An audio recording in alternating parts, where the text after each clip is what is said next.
How many Bruce Springsteen shows have you been to now after last night? 130. Oh, my God. God, I thought it was more than that, but that is insane. Starting when? New Year's Eve, my senior year in high school, as 1975 morphed into 1976. Oh, my God. The Tower Theater, Upper Darby, Pennsylvania, suburban Philadelphia, which, if you're, Trudy, I know you're a rock and roller. It's a big album, David Bowie, Live at the Tower. It's a very... Oh, wow. Oh, I love Live at the Tower. That is a great record. Wow. And I love Bowie, but so... 75. Bruce was so thin then, too. That was the thing about looking at those old shots of Bruce that really strikes me is just what a skinny, runty guy he is. And he's so much more buff now, although he looks trim on this tour, doesn't he? Oh, my God, he's buff as hell. I think he works out. You know, I think when he knows he's going to tour, then I'll get into the gym, basically. Yeah. Well, he looks ripped. I mean, he had his shirt open in a photo op recently. And it was like, wow, Bruce, jeez. Well, no, hot. Okay, Patty, his wife, who we accept in the Bruce Springsteen band, unlike the Linda McCartney and the Yoko Onos back in the day, we really accept Patty. She's not on this tour. Where do we know where Patty is? No, it's in the kitchen. There's rumors. I mean, as far as her mother or Bruce's mother being sick, I have no idea. I don't know. I'm sorry. I thought the Tigers actually got a run there. But. She either is doing her own thing. I did see her on one of the shows that I did go to on this tour. She'll probably be at Madison Square Garden on Saturday because it's convenient for where they live. And they were in Florida for a good portion, so she was at one of those shows. She was at the opener. She's fine. I mean, I don't call her Yoko or Linda, but there are a lot of people that believe that was the reason why the E Street Band broke up years ago. But I didn't know that. Stoney, you're such a super fan. You know where Bruce is at all times. I know the feeling because I'm the same way about the Beatles and a few other bands. So I love the super fandom, the great joy it brings. I mean, how excited were you for this show? I mean, there's nowhere you'd rather be than at a Bruce Springsteen show, correct? Yeah, I try to equate it to like being a nitpicker when like the Lions or your favorite team wins a game, like Michigan wins a game. Oh, they didn't pass the ball enough, and that's me. I agree. I'm guilty. So the shows have been terrific. They've been really great, but they've been set lists are more staticky than they have been in the past. But then you sit and think about it, wait a second, how many people are idiots like myself are going to, especially at the ticket prices, go to a lot of shows? So if you're only going to go to one show, it's great. I mean, yeah, you can pick apart as we do with any band who has that many, albums and songs. Well, they didn't play this, they didn't play this. You know what? Well, fuck that, He's not there just to play what we want. There's a story that was told, and they told it basically. If, a little bit of mortality, and he tried, did most of his catalog as far as from different albums, Well, he played Backstreet, She's the One, Badlands, Johnny 99, Darkness on the Edge of Town. The encores, okay, were you satisfied with the encore list, which was Thunder Road, Born to Run, Rosalita, Glory Days, Dancing in the Dark, 10th Avenue Freeze Out, and I'll See You in My Dreams. Was that okay for you, Stoney? Cool. That was perfect. Look, could I do without Dancing in the Dark? Sure. Yeah. But, I understand it's one of his biggest hits. I get it. I was a little disappointed he didn't play the Detroit medley, but then again, he hasn't played it every time he's been here as well. But yeah, the encore is fine. And for the casual fan, that's what they want to hear. They know Born to Run. They know Dancing in the Dark. They know Glory Days. Rosalita, to me, is the greatest rock and roll song ever made. It's really good. So it's great. Of that. And it's so good live. And if anybody saw it, the rapport that him and Stevie have during that song with Clarence's nephew, and it's like they do this Three Stooges routine. Really? Oh yeah. What about the opener, No Surrender? Now I know he's opening with it on the tour, but when I saw that on the list, I was like, wow, he opened with No Surrender. That's from Born in the USA, correct? Yes, I think that's a statement that this, they went through COVID. They had, shows postponed. They wanted a tour like 2 years ago when the newer album came out. And we're not, I think there's a purpose for why he starts with that song. One show he did, he started with Night into No Surrender, which I think Night is one of the best opening songs he's ever done, actually.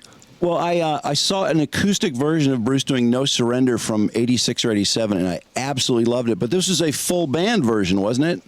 Yes. I mean, you say full band, you're talking like 18 pieces. Jeez. I mean, Yeah. they have a huge horn section. Now they have backup sing. They have 4 backup singers. They have a percussionist that they never had before. So, yeah, it's different. I think part of that is, because there's age, so you have a horn section to do and backup singers to maybe help reach notes that he probably wouldn't get. But his voice last night sounded tremendous.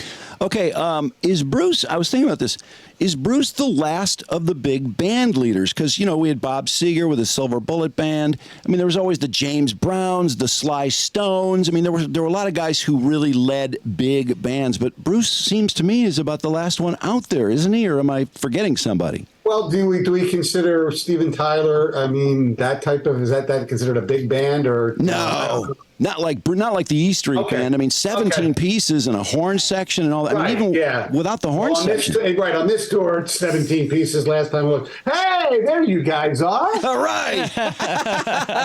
All right. Thanks, Mark. Welcome, Stoney. Oh, Mark helped? Yeah, Mark was helping. Oh, my goodness. I gave it a shot. It wasn't working. So let's see. What was your favorite song of the night? It's always Rosalita, so that'll be that. Backstreets is just the way he does that. Last night is terrific. So those two are the best. The one song I've seen 4 shows. Not every show has been exactly identical. So the one song he played last night that he hasn't played at all on the tour was "Darkness on the Edge of Town," which nice. Not one of my, as far as his classics, that's not one of my favorites, but it was good to see him do that instead of something else. Although the one he took out instead was "Trapped," which I'd have loved to hear. Oh, I love "Trapped." Oh, yeah, I don't like the trade either. Are you going somewhere else to see him? So you're going to do Madison Square Garden when he's there? No, I did Atlanta, which was the second show. I did the Hard Rock in Hollywood, only because that's the one I overpaid for because it was a 7,000 seat venue. Oh man, I've never seen the band in that small of a place. Oh my God. Stoney, and I did. Me and my college roommate, we did this hockey Bruce trip where we went to Vancouver to see the Canucks play the Bruins. Shitty game, but we saw a goalie score a goal. I've been to like 2,000 hockey games, but I never saw that before. Then we went to Seattle to see the next day to see Toronto and Seattle, and then Bruce played the following night in Seattle. Oh, how cool! Now I heard. And then I do have Trudy. I do have tickets for when he's going to Europe and he's coming back. And to do some stadium. So I have Wrigley Field. Oh, that's great. My hometown in Philly, but those are stadium shows. Wow. Oh, how cool. No, I've heard that Hollywood, that concert setting that you attended in Hollywood, that is one of the best places you can ever see a show, period. The sound was unbelievable. It's like as good as like the soundboard is in Music City. It's even better because it's like even a bigger venue, which is crazy. But it was amazing. Yeah, our friend Matt Riley saw McCartney there, and he raved and raved about all the space too. It's really a luxurious place to see a show. Wow. Yeah, it's amazing that Matt even remembered it. But that's yeah, I saw him. We were out last night after the show. Oh, you were out with Matt after the show? Yeah, I met him. No way. That's uncharacteristic of him. Stoney, you did a show this morning? No, they took I wanted to because I knew that, and my boss said, you know what, you'll be too tired. You won't have to do any prep. I said, okay, fine. You want me to day off? Give me the day off. I'll take a vacation. Oh, that's a great boss, right? Wow. It's not like the old days where I had it where Novak got it in my contract. Where if he was within 750 miles, I could take the day off. Those days are over. Still, that's one of the coolest clauses I've ever heard of in a radio contract. I know. Yes. And it led to me actually meeting Bruce by mistake in the Bahamas. We were in the Atlantis and we saw him. We heard they were going to be there. That's not why we went to trip, but that night or whatever. So we see him come out of a restaurant and we're following. I'm like laying behind him. He and Patty walk into the jewelry store at the Atlantis, and I don't want to be a stalker. So my wife and my kids, who were like five at that time, I think, she walks in and she's talking to Springsteen. And the next thing I know, she's waving me in. So she goes, Mr. Springsteen, my husband. She's playing the contract. He goes, I got to meet him. And then we brought up. That's cool. That's Frank and Dave Marsh connection. So have you? God. Dave Marsh was in the middle of that. Have you passed the Bruce gene on to your children? Well, early on, yes, they liked some of the pop. They liked, you did, yeah. That's when The Rising came out, so they liked some of it. But I'm actually I have twin girls, and one of they both were supposed to go last night. The one who really wanted to go, that I was going to be in the pit with, she got COVID. Oh, no. Go, and she's like devastated. So I'm taking her to Chicago for Wrigley Field. Oh, wow. Oh, that's not so bad. So I heard, maybe you can add to the list. Somebody emailed me. Said, another home run by the Tampa Bay Rays. Oh, boy. Here we go. Our bullpen sucks, gee. Somebody emailed me and first said day. they saw Mickey Redmond at the show. I heard Harbaugh was there. Brian Williams was I there. hung with Harbaugh a little bit. Did you? Actually. Hey, one of our boner liners sent in a picture of Mitch Elbaum leaving 4 songs before the end. What? Sent the picture and everything. Wow. So See, it's, if you check the set list, maybe he just didn't like what he does. He's not probably he was happy probably that they played Kitty's Back in Candy's Room and E Street Shuffle because he's an old time Bruce fan. But doesn't like the poppier stuff. I don't Stoney, know. My wife left after I told my wife because we were sitting in different places. I said, and we drove separately. I said, when 10th Avenue freeze out's over, then you can leave because then he does this slow, my dream song. Then you can beat traffic, which she did. And was home. Stoney, your wife left separately so that she could leave one song earlier? No, that's not how we drove separately because I knew I wanted to go out afterwards. Oh, okay. You get in the pit, you got to go early, and she didn't want to spend all that day, the whole day.